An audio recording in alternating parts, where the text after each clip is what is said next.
بسم اللہ الرحمن الرحیم الحمد للہ نحمدہ ونستعینہ ونستغفرہ ونؤمن بہ ونتوکل علیہ ونعوذ باللہ من شرور انفسنا ومن سیئات اعمالنا من یہدہ اللہ فلا مضل له ومن یضلل فلا ہادی له ونشہد ان لا الہ الا اللہ وحدہ لا شریک له ونشهد أن سيدنا ومولانا محمدا عبده ورسوله صلى الله تبارك وتعالى عليه وعلى آله وصحبه وبارك وسلم تسليما كثيرا كثيرا.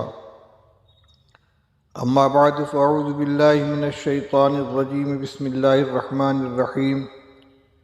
هو الذي بعث في الأميين رسولا منهم يتلو عليهم آياته ويزكيهم وَيُعَلِّمُهُمُ الْكِتَابَ وَالْحِكْمَةَ وَإِن كَانُوا مِن قَبْلُ لَفِي ضَلَالٍ مُبِينٍ. صدق اللہ العلی العظیم. محترم علماء کرام، میرے عزیز فضلاء، طلبہ عزیز، آج جو اہم موضوع اس ناکارہ کے سپرد کیا گیا ہے، حقیقت یہ ہے کہ میں اس عظیم عنوان پر کچھ بولنے کا اہل نہیں ہوں، لیکن بہرحال احباب کے مشورے اور ان کے تقاضے کی بنیاد پر اللہ تعالیٰ جو کچھ کہلوائیں گے عرض کرنے کی کوشش کروں گا. ابھی میں نے آپ کے سامنے جو آیت کریمہ پڑھی ہے، اس آیت میں اور اس مضمون پر مشتمل کئی آیات میں اللہ جل شانہ نے حضرت نبی کریم صلی اللہ تعالی علیہ وسلم کی بعثت کے مقاصد کو بیان فرمایا ہے، جو 4 عنوان پہ مشتمل ہے: تلاوت آیات، تزکیہ نفوس، تعلیم کتاب اور تعلیم حکمت. یعنی اللہ کی طرف سے جو قرآن آپ کے اوپر نازل ہو، آپ لوگوں کو ان آیات کو، ان صورتوں کو پڑھ کر سنا دیں، یعنی الفاظ ان تک پہنچا دیں. نمبر 2، یزکیہم، ان کا تزکیہ کریں، ان کے اخلاق کو درست کریں، ان کے باطن کی صفائی کریں. وَيُعَلِّمُهُمُ الْكِتَابَ وَالْحِكْمَةَ، اور ان کو کتاب کی تعلیم دیں اور حکمت کی تعلیم دیں. کتاب کی تعلیم کیا ہے؟ لِتُبَيِّنَ لِلنَّاسِ مَا نُزِّلَ إِلَيْهِمْ. الفاظ قرآنی تلاوت کے ذریعے آپ نے امت تک پہنچا دیے. اب ان آیات کی تشریح، اس سے مستنبط ہونے والے احکام، اس کی تفصیلات، اس کی جزئیات، یہ تعلیم کتاب کے اندر شامل ہے. حکمت، قرآنی آیات کے علاوہ جو کچھ رسول اللہ صلی اللہ علیہ وسلم نے ارشاد فرمایا اور جو ہدایات دیں، جو کچھ بیان فرمایا، بلکہ جو کچھ کر کے دکھایا، وہ سب کے سب حکمت کے اندر شامل ہے. حکمت کی مختلف تشریحات کی گئی ہیں، لیکن حضرت مولانا مفتی محمد شفیع صاحب رحمۃ اللہ علیہ نے معارف القرآن میں سب سے جامع تعریف اسی کو قرار دیا ہے کہ حکمت سے مراد سنت نبوی ہے. جہاں تک تعلق ہے تلاوت آیات، تعلیم کتاب و تعلیم حکمت کا، تو ہمارے فضلاء کرام، علماء کرام نے اپنی زندگی کا ایک قیمتی حصہ آیات کو سیکھنے میں، تفسیر کا علم حاصل کرنے میں، ترجمہ قرآن کو سیکھنے میں، اور قرآن سے مستنبط ہونے والے، سنت سے مستنبط ہونے والے احکام جن کو فقہ کہتے ہیں، ان کو سیکھنے میں گزار دیے، اور اس کا ایک ذخیرہ ان کے پاس اکٹھا ہو گیا. لیکن نبی کریم صلی اللہ تعالی علیہ وسلم کے مقاصد بعثت میں تزکیہ نفوس کا جو ایک جز ہے، اور جو رسول اللہ صلی اللہ علیہ وسلم نے خود انجام دیا، اور آپ کے بعد آپ کے قائم مقام خلفاء راشدین نے، پھر ان کے نائبین نے نسلاً بعد نسل اس فریضے کو انجام دیا، اس کا بھی ہماری زندگی کے اندر ہونا اتنا ہی ضروری ہے جتنا درس نظامی کے نصاب کی تکمیل، اس کو سیکھنا، اس کو پڑھنا، اس کو یاد کرنا، اس کا امتحان دینا، اس میں کامیابی حاصل کرنا، جن کے بغیر کوئی عالم نہیں کہلاتا۔ اسی طریقے سے نیابت رسول کا ایک اہم حصہ یہ بھی ہے کہ اگر ہم نے آیات قرآنی کو سیکھا ہے، تعلیمی کتاب و حکمت میں سے وافر حصہ حاصل کیا ہے، تو نبی کریم صلی اللہ علیہ وسلم کے فریضہ تزکیہ نفوس سے ہم نے کتنا فائدہ اٹھایا، اس کو بھی ہمیں دیکھنا ہوگا۔ تزکیہ کیا چیز ہے؟ دیکھیے، ایک ہے کسی عمل کی خوبی اور کسی خلق کا حسن اور اس کا ثواب بیان کر دینا۔ اسی کے بالمقابل اخلاق سیئہ، اعمال قبیحہ میں سے کسی عمل اور کسی خلق کی برائی کو بیان کر دینا۔ یہ تو ہو گیا تعلیمی کتاب و حکمت کے اندر۔ اس سے زائد تزکیے کا جو عمل بیان کیا جا رہا ہے، معلوم ہوا کہ صرف اتنا بتا دینا کہ تکبر بری چیز ہے، یہ تزکیہ نہیں ہوگا۔ تکبر کو چھڑا دینا یہ تزکیہ ہے۔ بخل کی مذمت بیان کر دینا یہ تزکیہ نہیں ہے۔ تزکیہ یہ ہے کہ مریض کے اندر سے بخل کی بیماری کو نکال دیا جائے۔ میں آہستہ آہستہ اپنے مقصد کے قریب آ رہا ہوں۔ میرے بھائیوں، میرے حبیب، میرے دوستوں، میرے عزیزوں، ہم نے اپنے اکابر کی زندگی کو دیکھا ہے، ان کے سوانح عمریوں کو پڑھا ہے۔ وہ اپنی جگہ پر علوم کے سمندر سے، علوم کے پہاڑ تھے۔ ایک ایک فرد امتن قانتن کا مصداق تھا، لیکن انہوں نے علم کے اس اعلیٰ مقام پر فائز ہونے کے باوجود تزکیہ اور تربیت کے لیے اپنے آپ کو کسی نہ کسی اللہ والے کے حوالے کر دیا۔ ہمارے گروہ کے سرگروہ حضرت مولانا محمد قاسم صاحب نانوتوی، حضرت مولانا رشید احمد صاحب گنگوہی، اور نیچے اتریے حضرت مولانا اشرف علی صاحب تھانوی، حضرت مولانا حسین احمد صاحب مدنی، حضرت مولانا خلیل احمد صاحب امبیٹوی، حضرت مولانا محمد یحییٰ صاحب کاندھلوی، حضرت مولانا محمد الیاس صاحب کاندھلوی، یہ سارے کے سارے درجہ بدرجہ اکابر سے مربوط رہے ہیں۔ مولانا قاسم صاحب نانوتوی اور مولانا رشید احمد گنگوہی اور مولانا اشرف علی صاحب تھانوی براہ راست حضرت حاجی امداد اللہ صاحب مہاجر مکی رحمۃ اللہ علیہ کے دامن تربیت سے وابستہ رہے، اور اس طریقے سے وابستہ رہے کہ اپنے آپ کو ان کے بالکل حوالے کر دیا۔ اور ان بزرگ نے ان حضرات کی تربیت اس طرح کی کہ بڑوں سے سنا ہے، حاجی صاحب فرماتے تھے کہ اگر قیامت کے دن اللہ تعالیٰ پوچھیں گے کہ امداد اللہ کیا لے کر آئے ہو، تو میں محمد قاسم اور رشید احمد کو پیش کر دوں گا کہ یہی میری کمائی ہے۔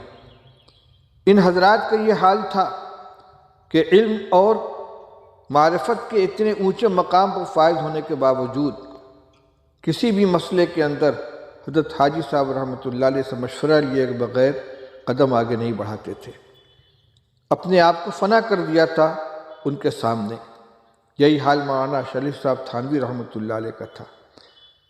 خود اللہ تعالیٰ نے ان دونوں بزرگوں سے، تینوں بزرگوں سے بہت کام لیا، لیکن حاجی صاحب کے حیات میں ان تمام حضرات نے اپنے آپ کو اس طریقے سے حاجی صاحب کے حوالے کر دیا تھا جس طرح کوئی طفل مکتب اپنے آپ کو اپنے استاذ کے حوالے کرتا ہے۔ اور اللہ تعالیٰ کے فضل و کرم سے مقام ان کا اتنا بلند ہوا کہ جس کی نظیر ہم پیش نہیں کر سکتے۔ ایک واقعہ کتابوں میں لکھا ہے، میں نے اپنے استاد اور شیخ حضرت مفتی محمود حسن صاحب نور اللہ مرقدہ سے سنا کہ ایک مرتبہ دسترخوان کے اوپر حضرت حاجی صاحب کے دسترخوان پر مولانا رشید احمد گنگوہی رحمۃ اللہ علیہ جو مرید ہیں بیٹھے ہوئے تھے، اور حاجی صاحب کے دوست حضرت حافظ ضامن شہید رحمۃ اللہ علیہ بھی دسترخوان پہ موجود تھے۔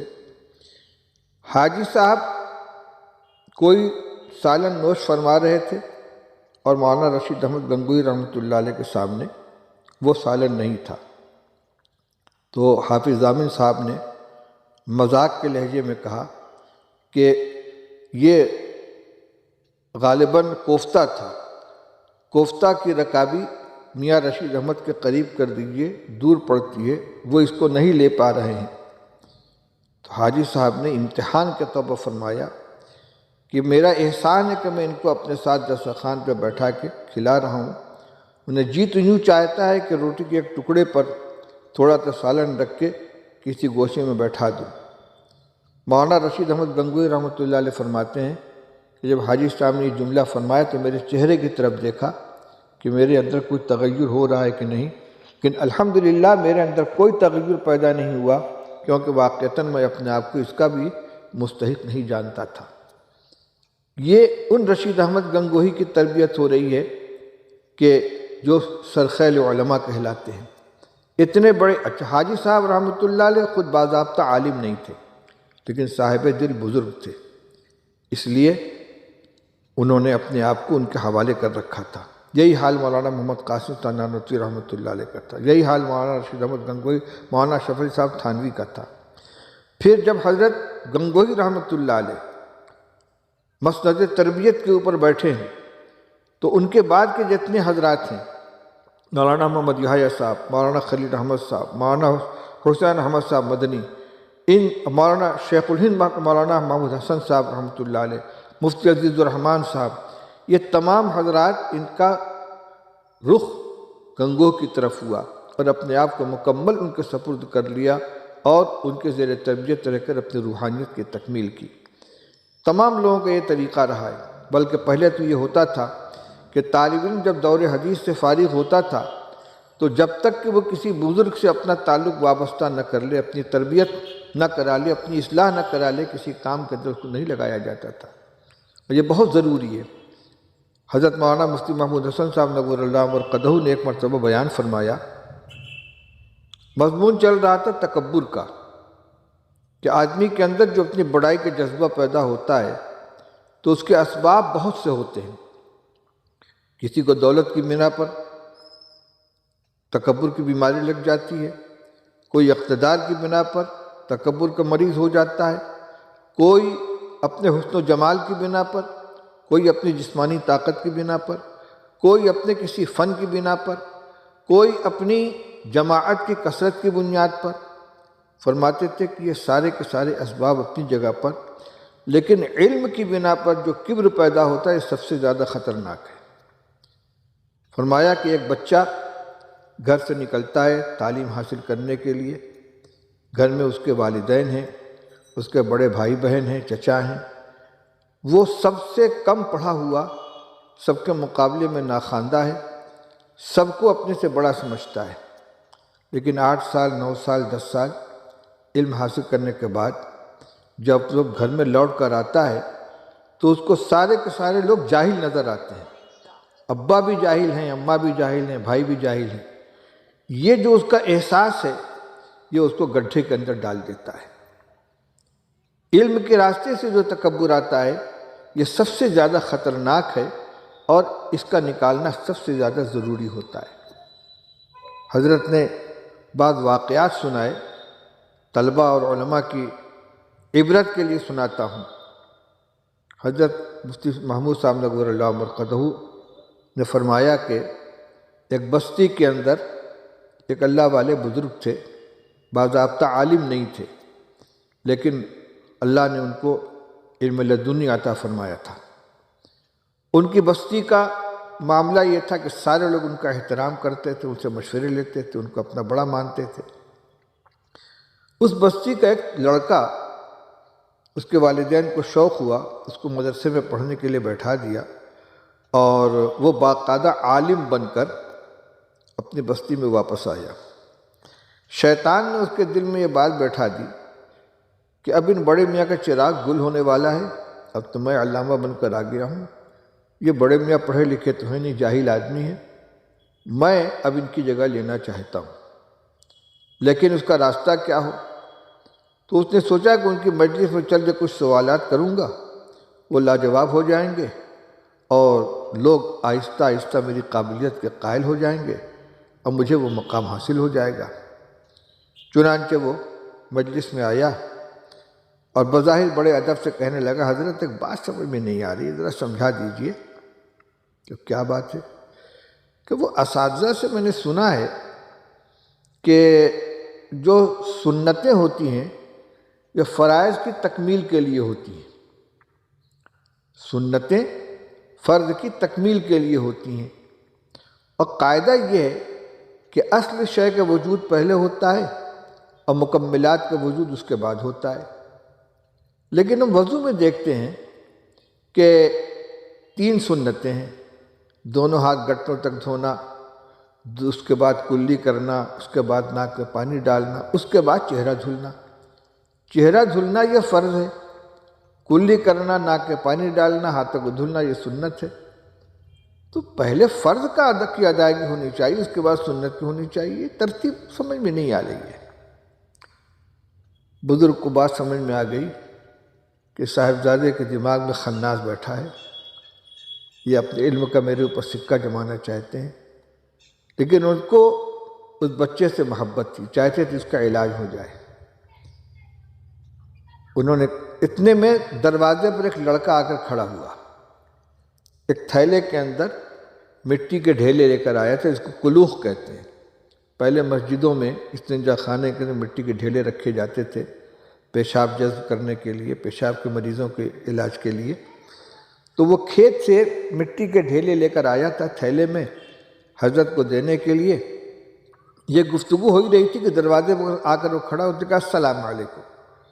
شیخ نے ان عالم صاحب کی طرف دیکھ کر کہا، نالائق کہیں گے، میرا وقت برباد کرنے کے لیے جاہل، کیا پڑھا ہے تم نے؟ میرا وقت برباد کر رہا، مجھ سے پوچھ رہا ہو، اس بچے سے پوچھو، اس بچے سے پوچھو۔ بچے کی طرف دیکھا، وہ دیہات کا جنگلی لڑکا، اور یہ کہہ کر شیخ صاحب سر جھکا کر بیٹھ گئے۔ اب وہ لڑکا کہتا ہے، جی جی جی جی پوچھئے کیا پوچھنا ہے، پوچھئے کیا پوچھنا ہے۔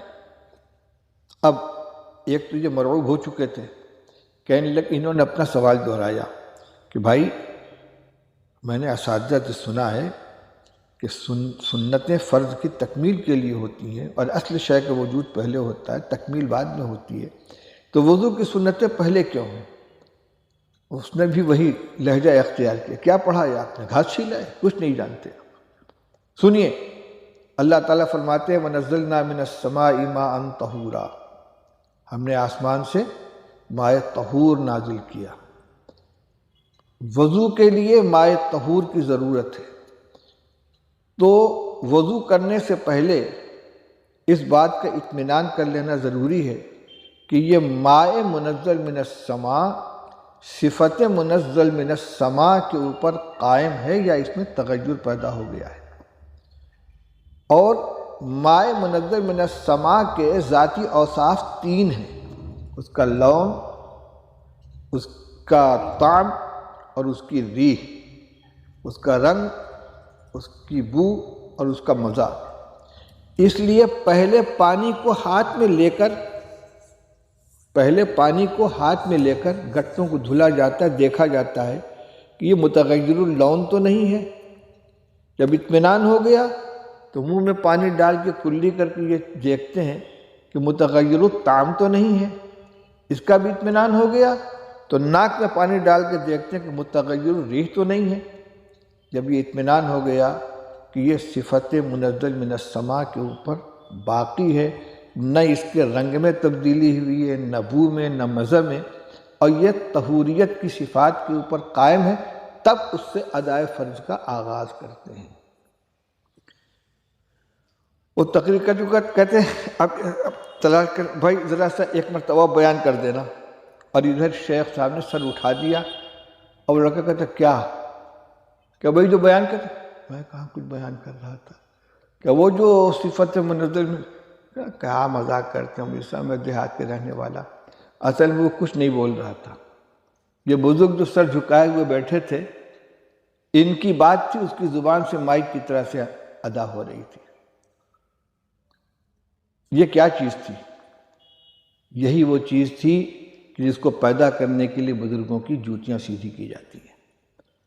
طالب علمی کے زمانے میں اگر کسی کو اچھے مربی میسر آ گئے وہیں علاج شروع ہو جاتا ہے، لیکن اگر طالب علمی کے زمانے میں ماحول نہیں مل سکا تو ضروری ہے کہ فراغت کے بعد کسی اللہ والے سے تعلق قائم کر کے اپنی اصلاح کریں۔ میرے پاس زیادہ تر واقعات حضرت مفتی محمود صاحب نور اللہ مرقدہ کے ہی ہوتے تھے۔ ایک قصہ اور سنایا تھا کہ سہارنپور میں ایک طالب علم تھا، شیخ الہند حضرت مولانا محمد زکریا صاحب رحمۃ اللہ علیہ کے آیا جایا کرتا تھا، لیکن اس کی مزاج میں ذرا تیزی تھی، لڑائی کر بیٹھا، حضرت شیخ سے لڑ گیا اور اس کے بعد کہ آپ کا نہیں آؤں گا، وہاں سے چلا گیا۔ پھر حضرت کو معلوم ہوا کہ وہ مولانا عبدالرحمن صاحب کیمل پوری رحمۃ اللہ علیہ کی خدمت میں حاضری دے رہا ہے۔ اب ان بزرگوں کو دوسروں کے ساتھ کس قدر ہمدردی ہوتی ہے۔ حضرت کو خیال ہوا کہ اگر مولانا عبدالرحمن صاحب کو یہ معلوم ہوا کہ یہ شیخ سے لڑ کے آیا تو نکال دیں گے، اس کی اصلاح نہیں ہو پائے گی، یہ محروم ہو جائے گا۔ تو حضرت نے ایک پرچی لکھی مولانا عبدالرحمن صاحب کے نام کہ حضرت فلاں طالب میرے پاس آتا تھا لیکن اس کو میرے مزاج سے مناسبت نہیں ہو سکی، چلا گیا۔ سنا ہے کہ وہ آپ کی خدمت میں حاضری دے رہا ہے، تو آپ اس کو اپنے فیض سے محروم نہ فرمائیں، اس کے حال پر توجہ فرمائیں۔ لیکن اس کے مزاج میں شر تھا، وہاں بھی نہیں ٹکا۔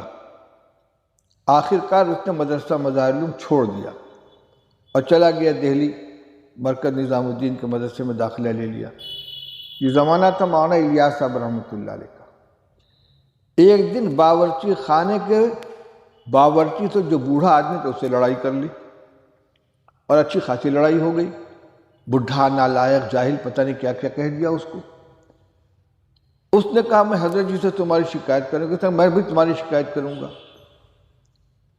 چنانچہ وہ لڑکا مولانا الیاس صاحب رحمۃ اللہ علیہ خدمت میں حاضر ہوا، کہنے لگا وہ مطبخ کا جو بڈھا ہے نا، اس نے مجھے ایسے ایسے کہہ دیا۔ خبردار نالائق، مولانا الیاس صاحب بگڑے اس کے اوپر، وہ تمہارے باپ بلکہ دادا کی عمر کا ہے، تمہیں شرم نہیں معلوم ہوتی اس طریقے سے اس کا نام لیتے ہوئے؟ وہ صبح سے اٹھ کر لکڑی جلاتا ہے، دھواں کے اندر روٹی سیکتا ہے، سالن بناتا ہے، تمہیں پکی پکائے دیتا ہے، صبح سے لے کر رات تک وہ گرمی میں تپش میں جھلستا ہے، تمہیں تو اس کا پیر دبانا چاہیے، اس کی خدمت کرنی چاہیے، تم اس کے ساتھ بدتمیزی کرتے ہو، شرم نہیں معلوم ہوتی؟ میرے پاس دوسرے کی شکایت لے کر مت آیا کرو، اپنی شکایت لے کر آیا کرو، میرے اندر یہ غلاظت بھری ہوئی ہے، میرے اندر یہ گندگی بھری ہوئی ہے، جاؤ جا کر اس سے معافی مانگو۔ حضرت کے کچھ لب و لہجہ ایسا تھا کہ اس کے اوپر اثر ہوا کہ میں ابھی جا کے معافی مانگتا ہوں۔ ادھر ایک زینے سے اترا، دوسرے زینے سے بڑے میاں آ گئے، آ کر انہوں نے کہا حضرت تو فلاں طالب نے آج مجھے بہت برا بھلا کہا ہے۔ حضرت فرمایا بڈھے جاہل، تجھے شرم نہیں معلوم ہوتی؟ وہ مہمان رسول ہے، اس کے والدین نے اس کو یہ علم حاصل کرنے کے لیے بھیجا ہے، تم پتہ نہیں کہاں جنگل کے اندر پڑے ہوتے، تم کو ان طلبہ کی خدمت کرنے کا اللہ نے موقع دیا ہے، تمہیں ان کے ساتھ نرمی سے پیش آنا چاہیے، تم بد کلامی کرتے ہو، جاؤ اس کو راضی کرو۔ اب یہ بھی وہاں سے اترے، اب راستے میں دونوں کی ملاقات ہو رہی ہے، کہاں دونوں آپس میں لڑ کر گئے تھے، اب دونوں ایک دوسرے سے کہہ رہے ہیں، لڑکا کہتا ہے دادا مجھے معاف کر دیجئے، مجھ سے غلطی ہو گئی، میں نے آپ کی شان میں گستاخی کر دی، آپ تو میرے دادا کی عمر کے ہیں، مجھے آپ کی خدمت کرنی چاہیے تھی۔ کہ نہیں بیٹا، میں نے تم سے جس لہجے میں بات کر لی نہیں کرنی چاہیے تھی، تم تو مہمان رسول ہو۔ تو یہ تعلیم کے ساتھ ساتھ یہ کیا چیز تھی؟ حضرت مولانا الیاس صاحب نے اس لڑکے کے اندر جو بیماری تھی تکبر کی، بڑائی کی، اس کو نکالنے کے لیے یہ انداز اختیار فرمایا تھا۔ اب اس سے ہمیں یہ سبق ملتا ہے کہ ہمیں اپنی کمزوریوں کے اوپر، اپنی خرابیوں کے اوپر، اپنی کوتاہیوں کے اوپر نظر رکھنی چاہیے، دوسروں کی طرف نظر نہیں لی جانی چاہیے۔ ایسے ہی ہمیشہ طالب علم کو بلکہ فضلہ کو چاہیے کہ اپنا کسی کو بڑا باندھ کر اس کے مشورے سے کام کیا کریں۔ دیکھیں دو چیزیں ہیں، ایک تو ہے تربیت، اصلاح، بیعت کا تعلق، تزکیہ کا تعلق، یہ مستقل چیز ہے، اس کے لیے کسی ایک شخصیت کا انتخاب کر کے جس کے ساتھ مناسبت ہو اس سے اپنا اصلاحی تعلق قائم کر کے اس کی ہدایت کے مطابق بالترتیب جو ہدایت ملے اس کے مطابق کام کرے، اور ایک ہی اپنے روزمرہ کے معاملات میں مشورے سے کام کرنا، بڑوں کے مشورے سے قدم آگے اٹھانا، یہ بھی بہت ضروری ہے۔ میں پھر نام لوں گا حضرت مفتی محمود صاحب رحمۃ اللہ علیہ کا۔ مفتی صاحب رحمۃ اللہ علیہ حضرت شیخ الحدیث مولانا محمد زکریا صاحب رحمۃ اللہ علیہ کے اجل خلفاء میں بلکہ تمام خلفاء میں سب سے بڑے تھے، لیکن حضرت شیخ الحدیث رحمۃ اللہ علیہ جب تک اس پوزیشن میں تھے کہ ان سے مشورہ لیا جا سکے، ہجرت کر کے مکہ مدینہ تجربہ نہیں چلے گئے تھے، حضرت مفتی صاحب رحمۃ اللہ علیہ کوئی کام شیخ کے مشورے کے بغیر نہیں کرتے تھے۔ جب فارغ ہوئے ہیں، شیخ نے ان کو مدرسہ مزار العلوم کے اندر وہ معین مفتی کی حیثیت سے خدمت انجام دیتے تھے، فرمایا کہ آپ کانپور چلے جائیے۔ مفتی صاحب چلے گئے، جامعہ العلوم کانپور میں جا کر وہاں کی ذمہ داری سنبھال لی، جہاں مولانا اشرف علی صاحب تھانوی رحمۃ اللہ علیہ وقت گزار کر تشریف لائے تھے۔ اب مفتی صاحب نے جا کر مدرسے کو ایسا سنبھالا کہ سب کچھ وہی تھے، وہی متمم تھے، وہی ناظم مطبخ تھے، وہی ناظم دارالاقامہ تھے، وہی محصل چندہ تھے، وہی استاد تھے، سارا کام اپنے ذمہ لے رکھا تھا۔ ادھر دارالعلوم دیوبند میں حضرت مفتی مہدی حسن صاحب رحمۃ اللہ علیہ جب بیمار ہو کر اپنے وطن چلے گئے تو ایک سال تو مفتی محمود صاحب نانوتوی جو مہو کے اندر مفتی تھے وہ آئے، دارالعلوم کے رکن شورا بھی تھے، لیکن وہ رہ نہیں پائے۔ اس کے اگلے سال دارالعلوم کی مجلس شورا نے دارالفتہ کے لیے حضرت مفتی محمود صاحب رحمۃ اللہ علیہ کا انتخاب کیا۔ ان کے پاس اطلاع بھیجی گئی کہ دارالعلوم نے آپ کو بطور مفتی متعین کیا، آپ یہاں تشریف لے آئیں۔ مفتی صاحب نے فرمایا کہ مجھ کو شیخ نے یہاں بھیجا تھا، میں ان کے حکم کے بغیر نہیں آ سکتا۔ دارالعلوم کی شورا میں یہ مسئلہ پھر سے آیا۔ مولانا منظور احمد صاحب نعمانی اور مولانا اسد صاحب مدنی یہ دونوں حضرات سفر کر کے سہارنپور گئے، شیخ الحدیث مولانا محمد زکریا صاحب رحمۃ اللہ علیہ سے گفتگو کی کہ دارالعلوم کو مفتی محمود صاحب کی ضرورت ہے اور وہ آپ کے حکم کے بغیر یہاں نہیں آئیں گے، آپ حکم فرما دیں کہ وہ دارالعلوم میں آ جائیں۔ شیخ نے حکم فرما دیا، کانپور چھوڑ کر سن 1964 میں مفتی محمود صاحب دیوبند آ گئے۔ مفتی صاحب یہاں آ گئے، اب کانپور سے ایک بہت بڑا وفد دیوبند پہنچا کہ آپ نے کانپور والوں کو یتیم کر دیا، آپ کو وہاں چلنا ہے۔ فرمایا میں شیخ کے حکم سے وہاں گیا تھا اور شیخ کے حکم سے یہاں آ گیا ہوں، کچھ نہیں کر سکتا۔ مفتی صاحب کے والد تھے مولانا حامد حسن صاحب جو شیخ الہند رحمۃ اللہ علیہ کے تلامذہ میں تھے، بہت باصلاحیت تھے۔ جب وہ فارغ ہوئے تو انہوں نے حضرت شیخ الہند رحمۃ اللہ علیہ سے مشورہ کیا کہ مجھے کیا کرنا ہے۔ فرمایا تم نہٹور چلے جاؤ، وہاں پڑھاؤ۔ چنانچہ مولانا حامد حسن صاحب نہٹور کے مدرسے میں جا کر ٹک گئے۔ بڑی بڑی جگہوں سے بڑے بڑے تنخواہوں کے اوپر ان کی مانگ آئی، تقاضے ہوئے، ایک ہی جواب ہوتا ہے کہ مجھ کو میرے حضرت نے یہاں بھیجا، میں کہیں جا نہیں سکتا۔ جب اخیر عمر میں بیمار ہو گئے، مفتی محمود صاحب رحمۃ اللہ علیہ نے اصرار کیا کہ آپ اب آرام کریں، گھر چلیں۔ فرمایا مجھ کو میرے حضرت نے یہاں بھیجا، یہاں سے تو میرا جنازہ اٹھے گا۔ چنانچہ وہیں انتقال ہوئے، وہیں سے ان کا جنازہ اٹھا۔ اپنے کو بڑوں کے حوالے کر دینے میں بہت فائدہ ہے۔ مولانا عبدالحلیم صاحب گورینی کے مدرسے کے بانی، جونپور کے رہنے والے، جہاں کے شیخ یونس صاحب سے یہ پہلے مولانا وسیع اللہ صاحب رحمۃ اللہ علیہ سے متعلق تھے، پھر ان کی وفات کے بعد شیخ الحدیث مولانا محمد زکریا صاحب رحمۃ اللہ علیہ سے ان کا ربط ہوا، بزرگوں میں شمار ہوتا تھا، دارالعلوم دیوبند کی رکن شورا بھی تھے۔ ایک مرتبہ بنارس تشریف لائے، میں نے اساتذہ کو اکٹھا کیا اور مولانا عبدالحلیم صاحب سے درخواست کی کہ حضرت کچھ ہم لوگوں کو نصیحت کر دیجیے۔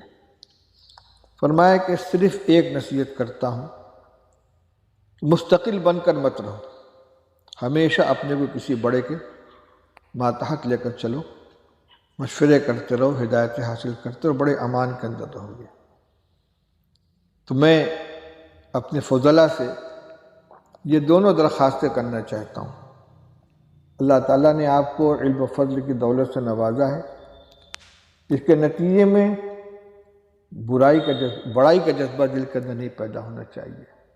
جو پھلدار درخت ہوتا ہے اس کی شاخیں جھکی ہوئی ہوتی ہیں، اگر سر اٹھائیں گے تو اللہ تعالیٰ دبا دیں گے، یہی ضابطہ ہے۔ سر اٹھانے والے کا سر جھکا دیا جاتا ہے، اور سر جھکانے والا جو ہوتا ہے وہ ترقی پاتا ہے۔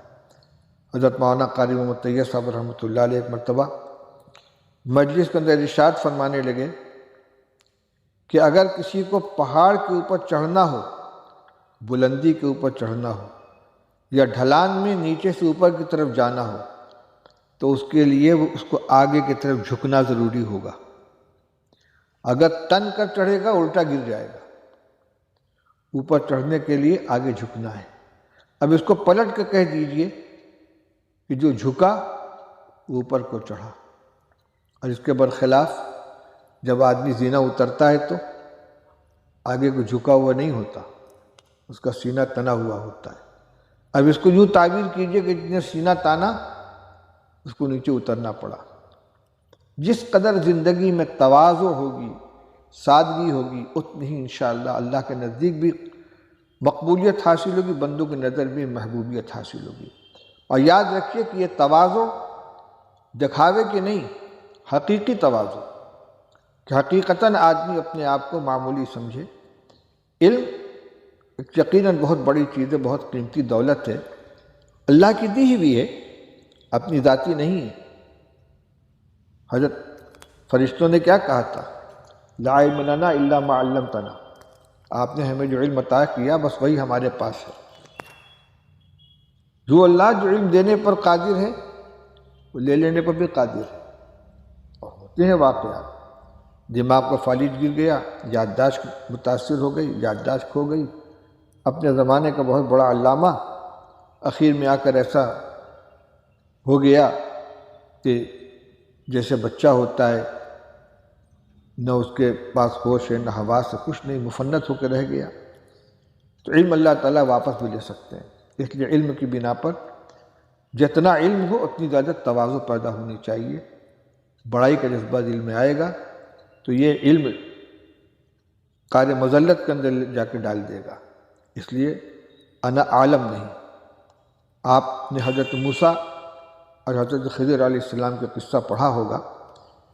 موسیٰ علیہ السلام انبیاء بنی اسرائیل میں سے ہیں، اولو العزم پیغمبر ہیں۔ یہ خضر علیہ السلام کے پاس پہنچے تو کیا کہا تھا؟ هل اتبعک علی ان تعلمنی مما علمت رشدا، کیا میں آپ کے تابع ہو جاؤں، آپ کے پیچھے پیچھے لگا رہوں، اس مقصد سے کہ آپ کو جو کچھ اللہ کی طرف سے علم عطا کیا گیا ہے اس میں سے کچھ آپ مجھے عطا کر دیں۔ هل اتبعک علی ان تعلمنی مما علمت، جو کچھ اللہ کی طرف سے آپ کو سکھائے اس میں سے کچھ آپ مجھے سکھا دیں، ہدایت کی چیز۔ انہوں نے شرط لگا دی۔ پہلے تو یہ کہا کہ تم میرے ساتھ رہ نہیں پاؤ، انک لا تستطیع، انک لن تستطیع معی صبرا، تم میرے ساتھ رہ کر برداشت نہیں کر پاؤ گے۔ تو حضرت موسیٰ علیہ السلام نے اطمینان دلایا، ستجدنی انشاءاللہ صابرا ولا اعصی لک امرا، انشاءاللہ میں آپ کی بات مانوں گا اور آپ مجھے نافرمان نہیں پائیں گے، میں صبر کروں گا۔ پھر انہوں نے کہا کہ اگر تم میرے ساتھ رہو گے تو تمہیں ایک سوال کرنے کا حق نہیں رہے گا، میری بات کو دیکھنا۔ حالانکہ تشریعی نبی ہونے کی حیثیت سے موسیٰ علیہ السلام کا مقام خضر علیہ السلام سے بڑھا تھا، لیکن طلب علم کی حیثیت سے جب ان کے ساتھ لگے ہیں تو اس طریقے سے تواضع کی حیثیت اختیار کی، اور تحصیل علم کا ایک عبوری زمانہ، رسمی زمانہ اگرچہ آپ کا مکمل ہو چکا ہے، لیکن یہ سلسلہ تو زندگی کے آخر تک رہنا ہے۔ اس لیے کبھی اپنے آپ کو فارغ سمجھ کر اپنے کو دوسروں سے بڑوں سے مستغنی نہ جانے۔ استاد آپ کا جیسا بھی ہوگا وہ آپ سے بڑا ہے۔ گلستہ کا قصہ آپ نے پڑھا ہوگا کہ ایک پہلوان تھے، انہوں نے اپنے ایک شاگرد کو کشتی کا فن سکھایا اور بہت ہونہار تھا، اس نے بہت جلدی سب سیکھ لیا۔ پھر وہ لوگوں کو چیلنج کرنے لگا، یہاں تک پہنچا کہ اس نے ایک دن اپنے استاد کو چیلنج کر دیا کہ یہ بھی مجھ کو پچھاڑ نہیں سکتے۔ ان کا اچھی بات ہے، چنانچہ کشتی ہوئی، انہوں نے اس کو اٹھایا، دھوبی پاٹ لے کر زمین کے اوپر چت پٹک دیا۔ اس نے کہا یہ داؤ تو آپ نے مجھے سکھایا نہیں تھا، کہ اسی دن کے لیے بچا کے رکھا تھا۔ یہ کبھی نہیں ہونا چاہیے کہ میں سب سے بڑا ہو گیا، میں سب سے علامہ ہو گیا۔ ہمارے اساتذہ کہتے ہیں کہ جس استاذ کے سامنے دورانی قاعدہ یا قاعدہ بغدادی پڑھائے، ناظرہ پڑھائے اور آپ شیخ الحدیث ہو گئے تو بھی وہ آپ کو استاد ہی ہے، چاہے علم کے اعتبار سے، مقدار کے اعتبار سے، درجے کے اعتبار سے آپ کہیں بھی پہنچ چکے ہوں۔ باپ کیسا ہو باپ ہی رہے گا، استاد کیسا بھی استاد ہی رہے گا۔ اس لیے ہمیشہ بڑوں کے تابع بن کر ان کے مشورے، ان کی ہدایت کے مطابق چلیں، اپنے اخلاق کی نگرانی کریں۔ اگر اخلاق درست نہیں ہے، تواضع پیدا نہیں ہوئی، قناعت نہیں آئی، صبر و شکر کا جذبہ پیدا نہیں ہوا، مخلوق کے ساتھ ہمدردی نہیں آئی، ایثار کی صفت پیدا نہیں ہوئی، تو یہ علم بجائے نفع دینے کے نقصان پہنچائے گا۔ آج کی مجلس میں ہمیں یہی 2-3 باتیں آپ کے سامنے عرض کرنی تھی۔ ایک، اپنی اصلاح کی فکر کریں، جس کے ساتھ مناسبت ہو اس سے باقاعدہ رابطہ قائم کر کے اپنے آپ کو اس کے سپرد کریں۔ دوسرے، اپنے معاملات کے اندر بڑوں سے ہمیشہ مشورہ لیتے رہیں، خاص طور سے اپنے اساتذہ کرام سے۔ اور تیسرے، اپنے اہل خانہ کا، اپنے متعلقین کا جو حق ہے اس کے سلسلے میں کبھی غفلت نہ برتیں۔ اللہ تعالی ہم سب کو عمل کرنے کی توفیق عطا فرمائے۔ وآخر دعوانا الحمدللہ رب العالمین۔